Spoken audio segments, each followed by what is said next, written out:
કેટલી જેવી મસાલેદાર ચા ઘરે પીવા માંગતા હો તો આવી રીતે મસાલો જરૂરથી ટ્રાય કરજો। એક જાયફળને આપણે ખાંડી દઈશું અને મોટી જે એલાયચી આવે છે એના દાણા આપણે કાઢી લેવાના છે।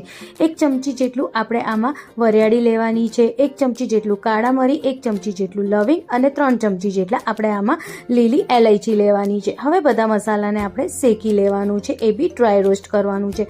હવે 2 ચમચી જેટલું આપણે આમાં સૂંઠ પાવડર નાખીને એને ઠંડુ કરી દેવાનું અને મિક્સર ગ્રાઇન્ડરમાં ક્રશ કરી દેવાનું અને રેડી છે ચાનો મસાલો। એકવાર મારી રીતે બતાવેલી ચા જરૂરથી બનાવજો।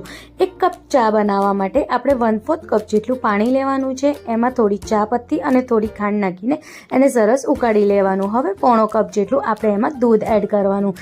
જ્યારે 1-2 ઉભરાઈ જાય પછી એમાં આપણે 1/4 ચમચી જેટલું મસાલો એડ કરવાનો અને થોડીક વાર માટે ઉકળવા દેવાનું। રેડી છે આપણી મસાલા ચા। ચાના મસાલાની રેસીપી ગમે તો લાઈક શેર જરૂર કરજો।